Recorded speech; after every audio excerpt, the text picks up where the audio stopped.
The state of South Australia contains 8 different wine-growing zones and accounts for over half of the country's production, which in recent decades has grown to over 1 billion litres of wine. What makes Barossa special? Well, how long have we got and where should I start? The Barossa zone only produces about 10% of Australian wine, but it has always been the country's most iconic and prestigious region, especially for premium quality Shiraz. Dutch navigator Willem Jans was the first European to land in Australia in 1606. The continent was later colonized after English explorer James Cook charted New South Wales in 1770. South Australia was largely settled by German-speaking Lutherans fleeing religious persecution, a legacy that can still be seen in the family names of many wineries. Many of the vineyards around the Barossa are owned by 6th, 7th generation families who were immigrants from Germany or Prussia back in the 1850s. When the first settlers came out from Prussia, they experimented with different crops, and vines is one of them. Fortunately, vineyard is what really took off. That community has remained very strong and very consistent over time.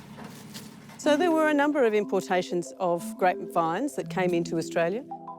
Vines undoubtedly came with the first settlers, but it was James Busby, often considered the founding figure of Australian wine, who brought significant collections of Vitis vinifera from continental Europe.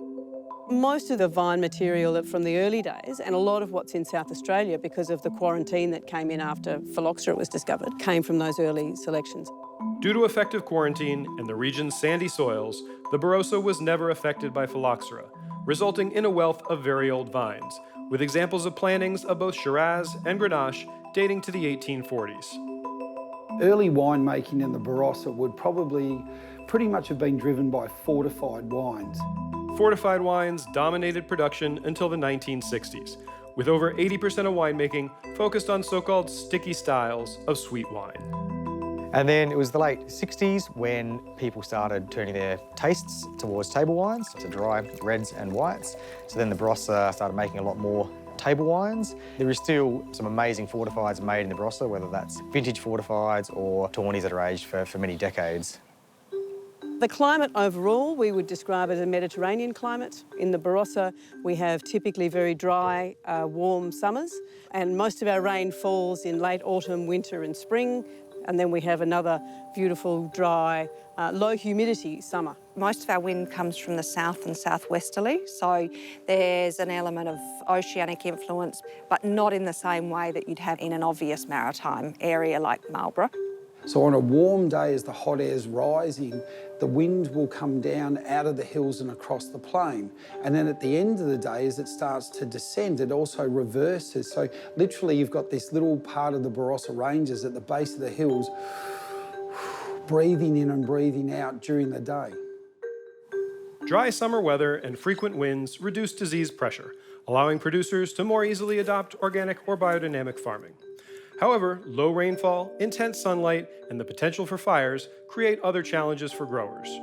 Notoriously, the Barossa is a very low rainfall district.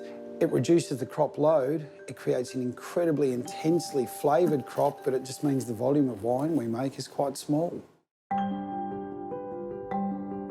The Barossa zone includes 3 geographic indications. The Barossa Valley and the cooler Eden Valley were established in 1997. In 2001, the High Eden subregion was added within Eden Valley. The Eden Valley is a little bit higher, it's a little bit rockier, the soils are a bit thinner, and as a result of that altitude, it's a little bit cooler. The Barossa Valley itself, though, is a little bit lower in elevation, it's a little bit warmer, and it's a little bit more alluvial. So right in the middle of the day, the temperature in the Barossa Valley and the Eden Valley would probably be about the same. But at night time, the temperature drops much lower in the Eden Valley. It cools down more quickly in the afternoons. It takes longer to warm up in the morning. Since most of the continent remained free of ice sheets during the recent ice ages, Australia has some of the oldest soils on Earth. Within the Barossa, there's a diverse range of soils, including alluvial, loam, clay, sand, and schist. A lot of the rocks under the vineyards are both from lava or deep under the the ground, such as the granite at the start of the Eden Valley, and then a lot of the ironstone and limestone are sea-derived. So we have a coming together of some very complex rock and soil profiles. Although the northern part of the Eden Valley region, where we are at the moment, has red-brown earths, very, very suitable for beautifully perfumed Shiraz, the southern part of Eden Valley is acidic sandy loam, beautiful for Riesling.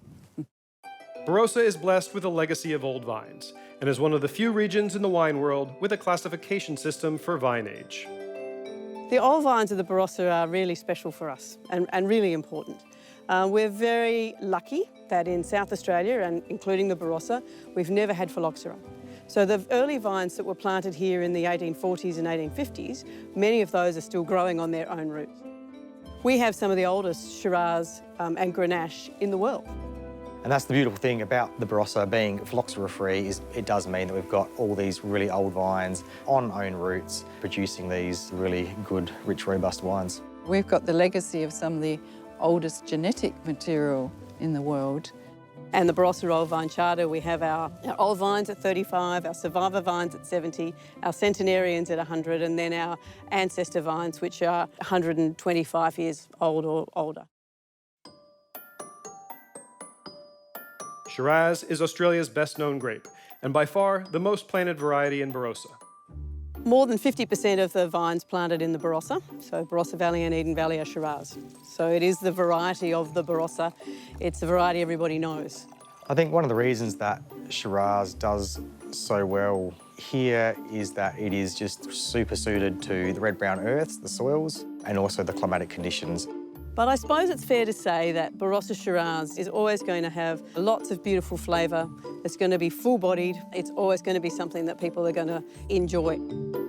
Cabernet Sauvignon is the second most planted red grape and yields wines with plush black fruit and ripe tannins. While not as well known by consumers, for those in the know, Grenache makes some of the most exciting red wines in South Australia. Grenache is something that's becoming incredibly interesting in the Barossa. So years ago, the Grenache was typically used for making fortified wines. A lot of the Grenache has remained in the Barossa, so there is a lot of vineyards that are 50, 80, 100 years old throughout the Barossa. As a more medium-bodied style, as a really interesting counterpoint to the more full-bodied Shiraz wines, Grenache is absolutely, setting the world on fire at the moment. So I think the bush vines, especially for varieties like Grenache, they let a lot of nice sunlight into the canopy, into the vine. It also means there's low disease pressure as well, but that sunlight just gives nice full flavours and very even ripening. Mataro, also known as Mourvedre, yields a gamey, dark-fruited wine, but it's most often blended with Grenache and Syrah.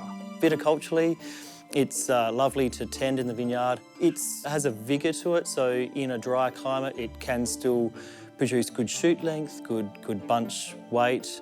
Barossa Riesling has become a benchmark for dry and racy examples of the notoriously finicky grape. While grown throughout the zone, Riesling is a particular specialty of the Eden Valley. Dry Riesling from the Eden Valley is a very famous wine from the Barossa and starting to become more and more appreciated around the world as well as within Australia.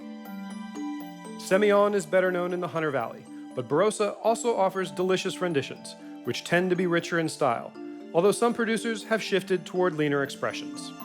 If you do find some of those beautiful Barossa Valley Semillons, they are beautiful wines. They're beautiful and expressive and flavourful as young wines, and they also age very well. Experimentation with Mediterranean varieties has generated recent excitement, especially with younger producers. Montepulciano is seeing particular success, along with limited examples of Italian grapes including Nero d'Avola, Fiano, and even Nebbiolo. So don't dismiss the Barossa as just a one-trick pony for reds. There's lots of different varieties and styles you can find here. Barossa style is very generous. We tend to get a lot more weight and power in our wines as compared to a lot of other areas in Australia. Generally, Barossa wines have a gentler touch now than they might have had 20 years ago. Probably less extracted, less new oak. The style has evolved to picking a little bit earlier, so things aren't quite as ripe, not quite as alcoholic, and just having better freshness, balance and vitality in the wines, and also using classier oak that isn't so dominant in the wines.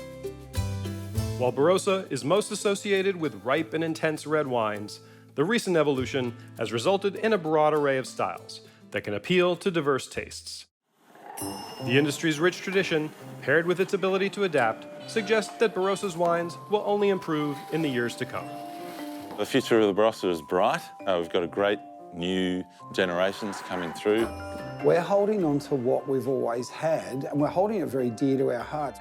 I think there is an openness in terms of the young people who are looking at what can be done, not just what has been done in the past. I also think there's a general openness in the Barossa from the generations that have been here forever as well.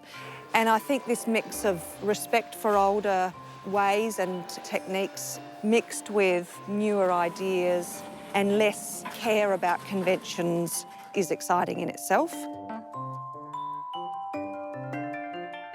GuildSomm is a non-profit membership organization for wine professionals. Visit GuildSomm.com to become a member and gain access to all of our educational content, in-person classes, and a global network.